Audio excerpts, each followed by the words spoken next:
모의고사가 끝나면 10분만 더 있었으면 1등급 맞을 수도 있었는데 라고 말하는 학생들이 많이 있죠. 정말 이 학생들에게 10분이 더 있었다면 1등급을 맞을 수 있었을는지는 모르겠지만 어쨌든 현실은 3등급이다. 이럴 때 옆에서 난 다 풀고 20분 남았는데 이러고 염장 지르는 친구들이 가끔 있죠.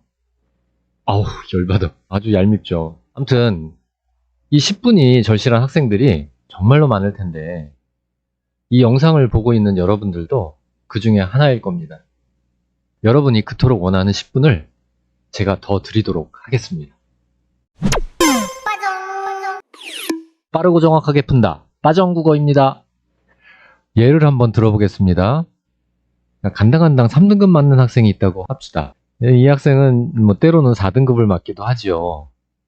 이 정도 등급 맞는 학생들은 대부분 시험 볼 때 한두 지문 정도를 못 읽고 그냥 찍는 경우가 많이 있습니다. 그러니까 한 지문은 통째로 날려버리고 또 다른 한 지문은 한 절반 정도 풀다가 시간이 종료돼서 답안지를 제출해야 되는 그런 상황이죠. 이렇게 되면은 45문제 중에서 37, 8문제를 풀게 되는 거고 그 다음에 나머지 7, 8문제는 찍게 되는 거죠. 이렇게 되면 푼 문제 중에서 적당히 틀려주고 그 다음에 찍은 문제 중에서 한 문제나 아주 운이 좋으면 2문제 정도를 맞히게 되죠. 그랬을 때 점수가 한 75점 요 정도 점수가 나오죠. 75점이면은 한 3등급이 아주 간신히 나옵니다. 3등급 또는 시험이 조금 쉬워가지고 컷이 조금 올라가게 되면 바로 4등급으로 떨어지게 됩니다. 4등급. 자, 이 점수를 맞고 오게 되면 엄마가 그러죠. 야, 너 국어 점수가 왜 이러니? 하면은 이제 학생이 시간이 모자라가지고 어쩔 수가 없었어요. 10분만 더 있었으면은 한 15점은 더 나왔을 텐데. 그러면 이제 엄마가 아니 너 그렇게 열심히 하는데 도대체 왜 그렇게 시간이 안 줄어? 뭔가 좀 문제가 있는 거 아니니? 좀 정상이 아닌 것 같아. 좀 더 열심히 좀 해봐봐. 라고 하시지만 학생은 아무리 열심히 해도 시간이 줄지 않습니다. 근데 사실은 시간이 부족한 이 학생이 정상이라는 거예요. 사실 80분 동안 45문제를 푼다는 게 그렇게 쉬운 일은 아닙니다. 이게 단순 퀴즈 문제도 아니고 주어진 수많은 정보를 읽고 이해하고 심도 있는 사고를 통해 가지고 정답을 찾아내는 그런 시험이기 때문에 이 정상적으로 풀려면 시간이 모자랄 수밖에 없는 그런 시험이라는 거죠. 근데 이게 공부를 많이 한다고 해서 해결될 수 있는 문제가 아니라 방법을 알아야 한다는 거예요. 그래서 우리에겐 정상적이지 않은 특단의 전략이 필요한데 그 전략을 3가지로 정리해 봤습니다. 첫 번째로 꼭 필요한 것만 골라서 읽는 요령이 기기입니다. 예를 들자면 문학 파트에서 특히 소설 같은 거 있잖아요. 고전소설이나 현대소설. 이 소설에서는 다 읽으면 시간이 너무 오래 걸려요. 그래서 웬만큼 내용 이해가 되거나 상황이 어느 정도 판단이 되었다 싶으면은 군데군데 안 읽어도 되는 부분이 생깁니다. 특히 고전소설의 진행 패턴을 조금 알고 있으면은 그런 것들을 살짝살짝 넘어가는 게 가능하거든요. 그래서 그런 요령을 익혀두는 것도 좋고요. 고전 시 같은 경우에 조선시대 후기 가사가 하나 나왔다. 근데 난생 처음 보는 것이다. 근데 한자어 잔뜩 들어있고 중세 표기 들어있고 이러면은 굉장히 읽기가 어렵죠. 그 학생 입장에서 이것들을 다 이해하고 푼다는 건 거의 불가능에 가깝습니다. 그리고 그럴 필요도 없고 시간도 없어요. 그러니까 이런 것들은 전체적인 분위기 파악하는 수준에서 좀 읽다가 문제에서 요구하는 부분 그런 것들 위주로 해가지고 그 앞뒤로 이해하는 수준에서 문제가 다 풀리거든요. 그러니까 그런 요령을 좀 발휘를 하셔야 됩니다. 그 다음에 비문학 같은 경우에는 보기 박스에 들어있는 내용 중에 굳이 안 읽어도 문제가 풀리는 것들이 종종 있어요. 모든 보기가 다 그런 건 아니지만 간혹 한 3, 4개 중에 하나 정도는 보기를 볼 필요가 없는 경우가 있거든요. 그러니까 그런 것들을 잘 골라내서 적절하게 시간 활용을 하면은 굉장히 도움이 될 수 있는 겁니다. 두 번째로 같은 걸 읽더라도 읽는 순서를 효율적으로 조정하기입니다. 그러니까 이거는 뭐 문제 푸는 순서를 좀 바꿔서 가장 빠르고 정확하게 풀 수 있는 전략을 세우고 풀어나가야 됩니다. 근데 이 두 가지는 사실 지문이나 본문의 유형을 좀 어느 정도 알고 그런 것들을 판단할 수 있는 안목이 좀 필요하기도 하고요. 그다음 뭐 분야별로 좀 차이가 있기 때문에 한꺼번에 여기서 정리해서 말씀드리기가 조금 어렵습니다. 학습하면서 익혀야 하는 부분이기 때문에 오늘은 요거보다는 세 번째 요 경우를 좀 생각을 해보겠습니다. 쓸데없이 머뭇거리면서 시간 허비하는 습관을 생각보다 학생들이 되게 많이 가지고 있어요. 그러니까 이런 것들을 없애주는 게 굉장히 중요합니다. 이것은 뭐 습관적인 차원이기 때문에 바로 고치기만 하면 돼요. 이것만으로도 한 10분 정도는 시간을 줄일 수가 있어요. 제가 앞에서 말한 것처럼 시험 시간 10분을 더 드릴 수는 없지만 지금부터 10분 빨리 푸는 방법을 알려드리겠습니다. 쓸데없이 머뭇거리면서 시간을 허비하는 습관 없애기. 첫 번째로 읽은 선지를 어떤 이유에서건 반복해서 읽는 경우가 있단 말이야. 이거 정말 나쁜 습관입니다. 이걸 버려야 돼. 두 번째로 안 읽어도 되는 선지를 굳이 읽기. 그러니까 이미 답이 나왔어요. 근데도 불구하고 나머지 선지를 계속 읽고 있어. 물론 나온 답이 확실한 느낌이 안 들면은 나머지 선지들도 좀 확인을 하긴 해야 되겠지만은 어느 정도 근거가 확실한 상황인데도 불구하고 혹시 모르니까 나머지도 마저 다 읽어봐야 된다 이런 생각을 갖고 있는 경우가 있단 말이죠. 이런 것들을 과감하게 넘어가야 됩니다. 그 다음에 세 번째로 선지에서 안 읽어도 되는 부분을 계속해서 읽는 거예요. 그러니까 적절한 거 고르는 문제라고 합시다. 선지에 있는 문장을 읽으면서 분명히 앞부분에서 적절하지 않은 내용이 나왔음에도 불구하고 그냥 계속 그 선지를 쭉 끝까지 읽는 거예요. 적절한 거 고르는데 적절하지 않은 게 이미 나왔는데 계속해서 그거 읽는 게 무슨 의미가 있겠습니까? 그런 거는 바로바로 패스를 해야 되거든요. 실제 수능 기출 문제를 하나 보면서 설명을 드리도록 하겠습니다. 2021학년도 수능 19번 문제인데요. 비문학 지문에 딸려있는 문제라서 본문 내용을 조금 이해를 하셔야 되는데 첫 번째 문단에 18세기 후반에 청나라의 경제적 번영을 얘기하는 내용이 나오고요. 그 다음에 두 번째 문단에서 그 경제적 번영이 이제 19세기로 접어들 무렵에 부작용으로 부정적인 여러 가지 현상들이 나타나는 내용이 나옵니다. 근데 여기에서 기억이 심각한 위기의 씨앗들이 뿌려지고 있었다라는 내용이거든요. 그게 이제 두 번째 문단에 해당되는 설명인데, 그러니까 요거와 관련 지어 가지고 문제를 풀어야 되는 상황입니다. 그러면 이 문제가 나왔을 때 학생들은 보통 어떻게 푸는지를 먼저 보시고 여기에서 어떤 부분이 잘못되어 있는지를 한번 생각을 해보도록 하겠습니다. 여러분들도 직접 한번 생각을 해보세요. 1번 새로운 작물 보급의 증가가 새로운 작물 보급의 증가? 있었는데 두 번째 문단에 경제적 번영으로 이어지는 상황? 이건 지금 심각한 위기의 씨앗이니까 이 경제적 번영으로 이어지는 걸로 되면은 말이 안 맞을 것 같은데 일단 이건 넘어가고 2번 신용기관이 확대되고 신용기관 확대는 첫 번째 문단에서 경제적 번영이 일어나는 그때의 상황을 얘기하는 거였는데 계속 볼까?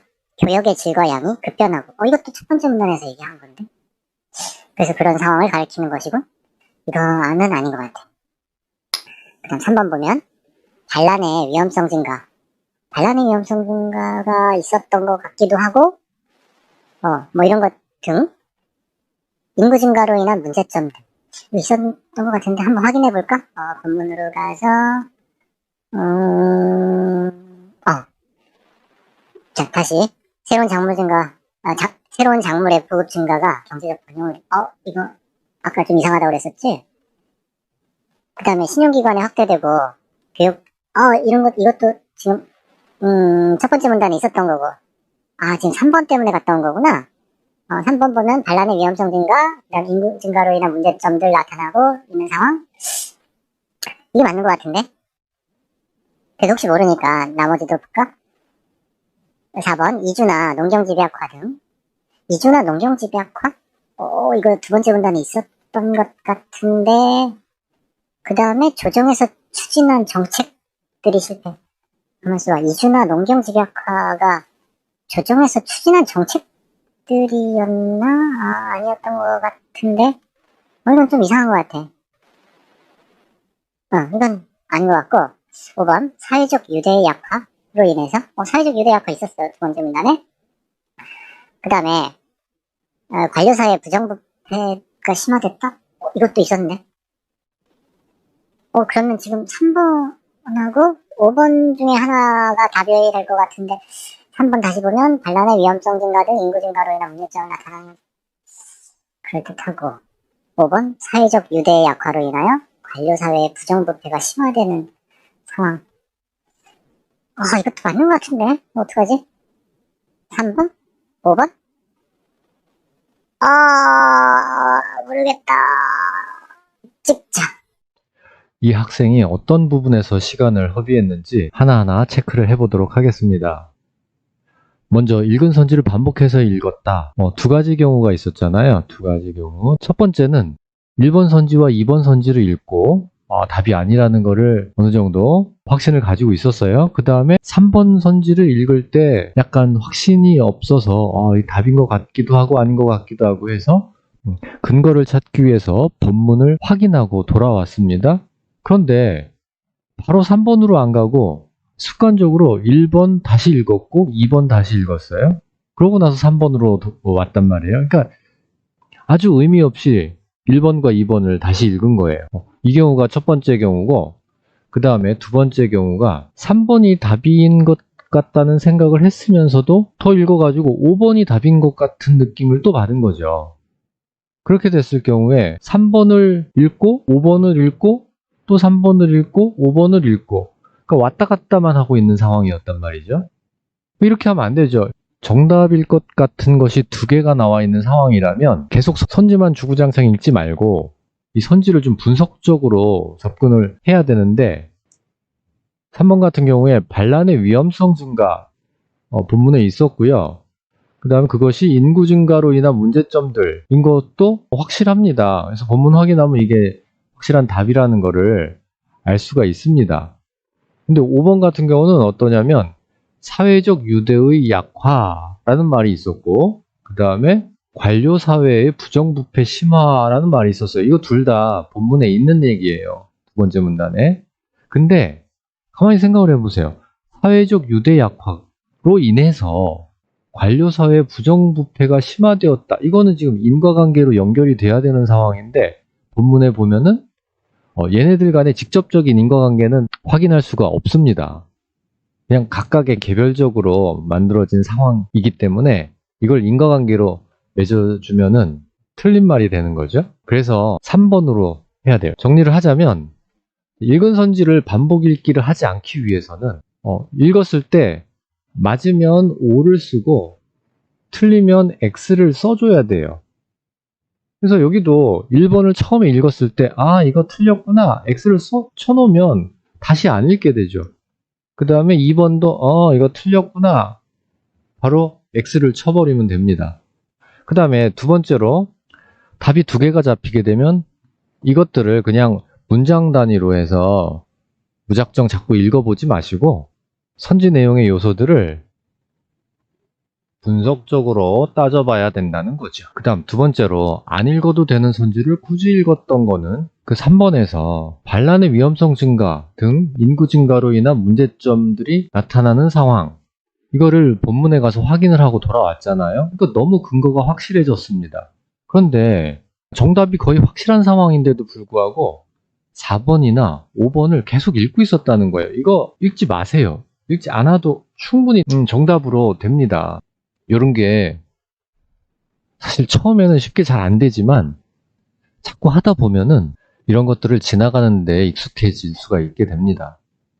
그 다음에 세 번째, 선지 안에서 안 읽어도 되는 부분을 계속 읽기. 그러니까 안 읽어도 되는 부분이라는 건 뭐냐면 1번부터 보세요. 새로운 작물 보급 증가. 이거는 두 번째 문단에 있었어요. 그럼 이건 맞는 건데 그게 경제적 번영으로 이어진다는 거에서 틀려가지고 그래서 이게 답이 안 되는 거고 그러니까 이 연결관계만 봐도 뭐 뒤에 것까지 계속 볼 필요는 없잖아요. 이거 볼 필요 없어요. 여기서 경제적 번영으로 이어진다는 거에서 아 틀렸구나 하고 바로 여기서 끊어야 돼요. 2번에서 신용기관이 확대되었다. 여기서부터 틀렸어요. 이거는 첫 번째 문단에 있었던 거거든. 여기서 틀렸으면은 더 이상 이 뒤를 읽지 마세요. 이거 읽으면 안 돼. 이미 틀려 있는데 이거 뒤에를 뭐 하려고 계속 읽고 있습니까? 이런 거 조심하셔야 됩니다. 그래서 이런 거 선지에서 안 읽어도 되는 부분, 요 뒷부분 이미 앞에서 틀려 있는 상황이기 때문에 요 뒷부분을 계속 읽을 필요가 없는 상황이라는 거죠. 그러니까 이런 부분에서 조금씩 모여가지고 시간이 절약이 될 수가 있는 거죠. 지금 19번 문제 요 하나만 가지고도 최소한 30초에서 1분 가까이 절약이 됐을 겁니다. 그러니까 이런 문제들이 여러 개가 쌓이게 되면은 전체적으로 한 10분 가까이가 절약이 될 수가 있는 거예요. 그럼 이제 어떤 학생들은 이렇게 얘기를 해요. 아유, 그렇게 풀면 좀 더 많이 틀릴 것 같은데요? 그쵸. 더 틀릴 수 있습니다. 그러니까 빨리빨리 넘어가는 상황이기 때문에 원래 풀던 방식보다는 좀 더 틀릴 수 있지만 여러분들이 생각하는 만큼 그렇게 많이 더 틀리지는 않아요. 실제로 해보면 그렇게 걱정하는 것보다 훨씬 덜 틀립니다. 기껏해야 한두 문제 정도 더 틀려요.